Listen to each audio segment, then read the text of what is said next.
खुलुमबाय आं सिबिरानि ब्रह्म नोंथांमोनखौ आंनि एसबी बड निउज चेनेलाव गासैखौबो बरायबावनाय थाबाय नोंथांमोननि थाखाय आं गोदान मोनसे भिडिअ लानानै फैबावबाय अन्नानै भिडिअखौ जोबजासिम नायलांदो रायजोआव गासैबो आधार कार्ड सेन्टारफोरखौ बन्द खालामनो बिथोन होबाय आसाम सरकारा कोविड-19 नि गोसारनायखौ नोजोर होनानै रायजोआव जायनाखि गासैबो सोरखारि नङै मावख'फोर सोलोंथाइ फसंथानफोरखौ बन्द खालामनाय जाबाय बेबायदिनो आधार कार्ड सेन्टारखौबो रायजोआव 31 मेसिम बन्द खालामनो थाखाय आसाम सरकारा बिथोन होबाय आरो 31 मेसिम जेबो आधार कार्ड रेजिस्ट्रेशन जानाय नङा चिराङाव 3 गहेना सिखावजों लोगोसे गोबां गहेना हमनो हादों हमजानाय सिखावफोरनि मुङा फारियै उरखाव बर' जामात आली आरो जाहिर आली मख'नो गोनांदि थांनाय एप्रिल दानाव चिरां जिल्लानि सिङाव थानाय बासुगावनि गंसे हाथायाव मृणाल देबनाथ मुंनि सासे गहेना गलादार एबा दखानदारनि दखानाव सिखाव जादोंमोन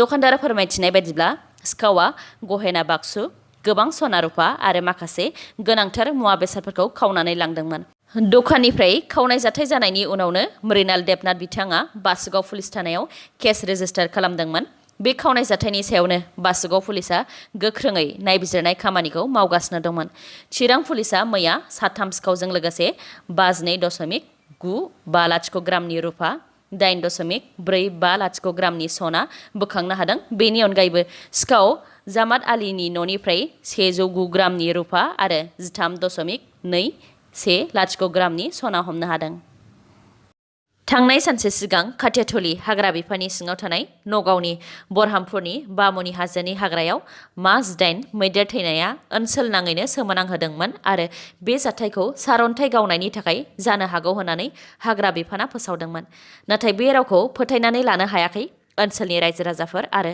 माखासे आफादफोरा बिथांमोनहा बुंथिदों दि जुदि सारन्थाइ गावनायजों मैदेरनि जिउआ खहा जादोंब्ला मैदेरा दाबसे जायगायावनो ज' थानांगौमोन आरो दंफां लाइफांफोराबो खामनांगौमोन नाथाय फांसेबो दंफां लाइफाङा खामनाय नङामोन बेराफारसेथिं मैदेरनि गोथै सह'खौबो दाब जायगानिफ्रायसो बोखांनो हादों बे बेलायाव सारन्थाइ गावनायजों मास 8 मैदेरनि जिउ खहा जादों होननानै हाग्रा बिफाना बुंनायाव साननो गोनां जादों रायजो राजाफ्रा आरो हाग्रा बिफाननि सायावनो माखासे सन्देह खालामनायबो जादों माखासे आफादफोरा बुंथिनाय बायदिब्ला नगावनि बरहामपुरनि बामुनि हाजो हाग्रा ओनसोलखौ माखासे बोसोर सिगां सलार पावार प्लान्ट बानायनो थाखाय लानो नागिरदोंमोन नाथाय माखासे आफादफोरा बे ओनसोला मैदेर थाग्रा होननानै हेंथा होदोंमोन आरो बे हाग्रा ओनसोलखौ लानानै कर्ट केस होलायनायबो जादोंमोन बै समाव हाग्रा बिफाना बामुनि हाजोनि हाग्रा ओनसोलाव मैदेर थाया होननानै कर्टआव एनअसिबो गथायदोंमोन आरो बे ओनसोला ओरैनो गोग्लैसोनानैसो थायो होननानैबो बुंथिदोंमोन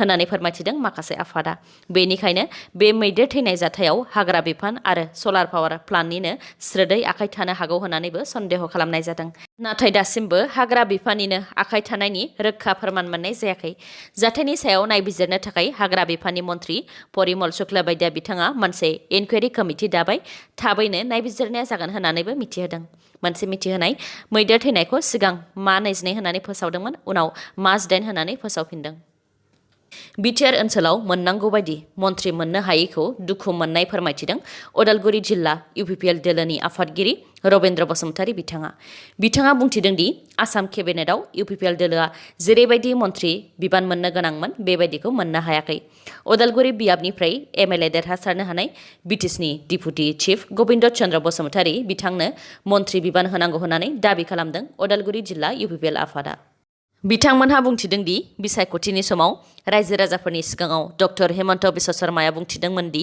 उदालगुरि बियाबनिफ्राय गबिन्द चन्द्र बसुमतारीखौ MLA देरहासार होहरोब्ला गिदिर मन्थ्रिनि बिबानखौ बिथांनो होनाय जागोन होननानै डक्टर हेमन्त बिश्व शर्माया होननाय बायदि रायजो राजाफ्राबो उदालगुरि बियाबनिफ्राय गबिन्द चन्द्र बसुमतारी बिथांखौ गोबां भटआव देरहासार होदोंमोन नाथाय देरहाखांनायनि उनाव डक्टर हेमन्त बिश्व शर्माया MLA गबिन्द चन्द्र बसुमतारी बिथांनो मन्थ्रिनि बिबानखौ होआखै डक्टर हेमन्त बिश्व शर्माया रायजो राजानि सिगाङाव एफा गिदिर खोथा होखांनायनि उनावबो मावफुङैखौ लानानै दुखु फोरमायदों लोगोसे उदालगुरिनि रायजो राजाफोरखौ अपमान खालामदों आरो UPPL हान्जाखौ नासयदों होननानैबो बुंथिदों रबीन्द्र बसुमतारी बिथाङा बेनि अनगायैबो बिथाङा बुंथिबावदों दि थांनाय 15 बोसोरनिफ्रायनो बिटिआर ओनसोलाव 3 मन्त्रि मोननाया जाबोगासिनो दंमोन।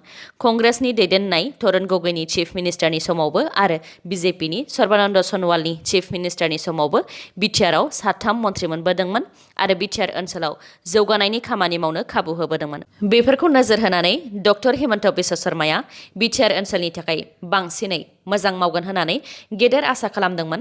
नाथाय बेनि उल्था जेसेबां मोननो गोनांमोन बेखौबो होआसै डक्टर हेमन्त बिश्व शर्माया होननानै बुंथिदों बिथाङा।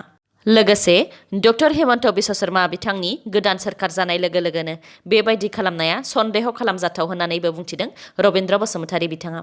बेराफारसेथिं बिसायख'थिनि समाव डक्टर हेमन्त बिश्व शर्माया 30 नं सानजा क'क्राझार बियाबनिफ्राय लरेन्स इस्लारि बिथांनो मन्थ्रिनि बिबान होनाय जागोन होननानैबो खोथा होदोंमोन।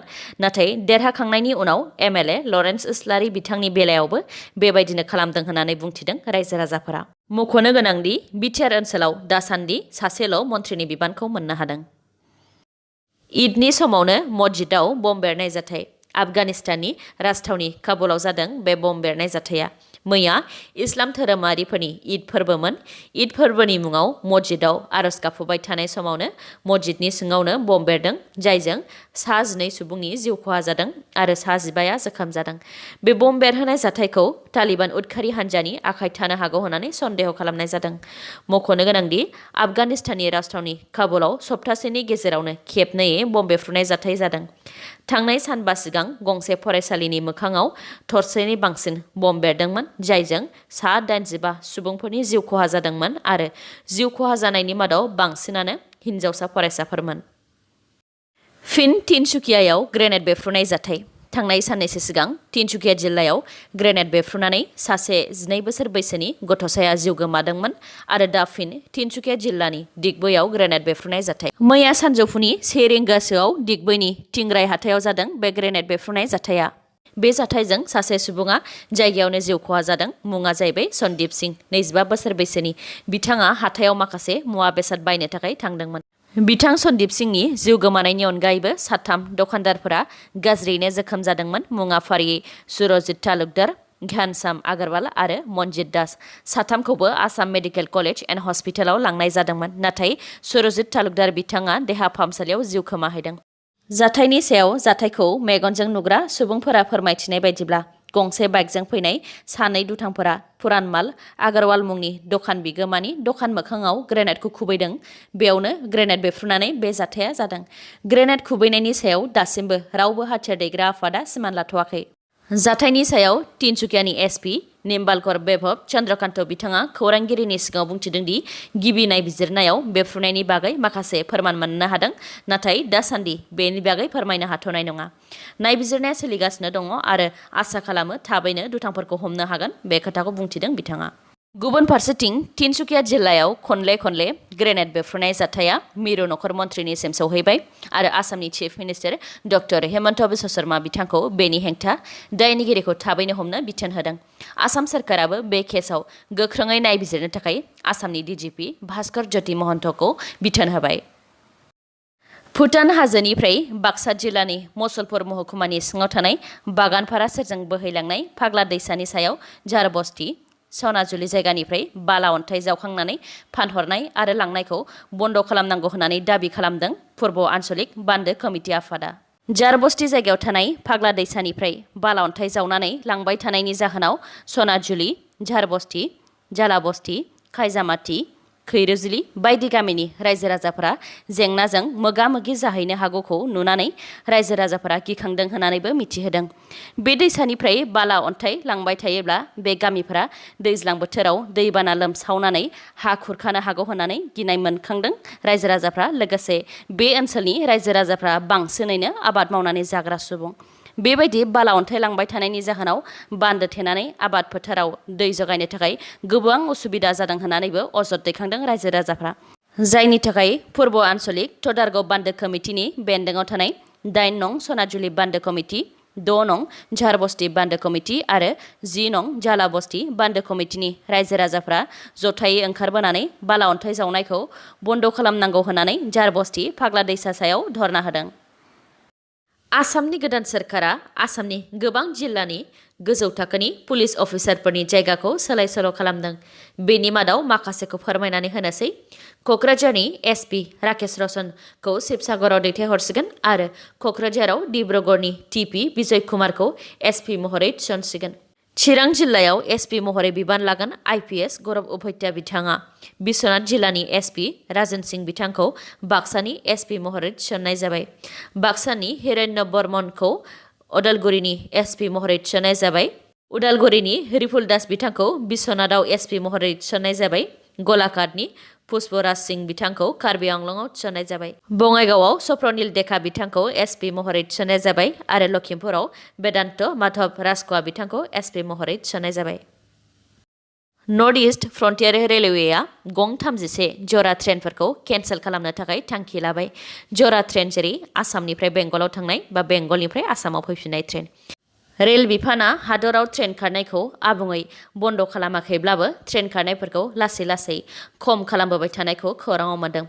नर्थ इस्ट फ्रन्टियार रेलवेआ गं 31 जरा ट्रेनफोरनि खारनायखौ केन्सेल खालामनायनि सायाव बुंथिदों दि कभिड-19नि गोसारफिननायनि थाखाय ट्रेनजों दावबायारिफोरनि दावबायनाय एबा ट्रेनआव रिजार्भेसन लानाया जोबोद खम जालांबाय, जायनि थाखाय माखासे ट्रेन खारनायखौ केन्सेल खालामनो गोनां जादों। बेनि अनगायैबो माखासे ट्रेनफोरखौ ट्रेक मेन्टेनेन्सनि थाखाय केन्सेल खालामनो गोनां जादों होननानैबो बुंथिदों। गं 31 जरा केन्सेल जानाय ट्रेनफोरा आसाम, सोनाब बेंगल आरो बिहारनि गेजेराव खारग्रा ट्रेनफोर। केन्सेल जानाय ट्रेननि लिस्टखौ नायनोब्ला नोंथाङा आइआरसिटिसिनि वेबसाइटआव थांनानै नायहैनो हागोन।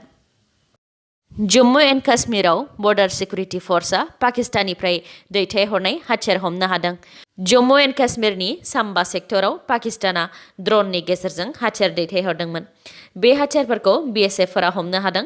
हमनो मोननाय हाथियारफोरा जाहैबाय गंसे AK-47 राइफल, गंसे पिस्टलनि मेगजिन आरो पिस्टलनि गर 50 गोथां गुलिफोर। दिनैनि भिडिअ'आ एसेनोसै। गाबोन आरो गोदान भिडिअ'जों लोगो मोनफिनबावगोन। नोंथाङा दासिमबो आंनि चेनेलखौ साबस्क्राइब खालामाखैबा अन्नानै साबस्क्राइब खालामदो, लोगोसे लाइक, कमेन्ट आरो शेयार खालामनो दाबाव। गोजोन्थों।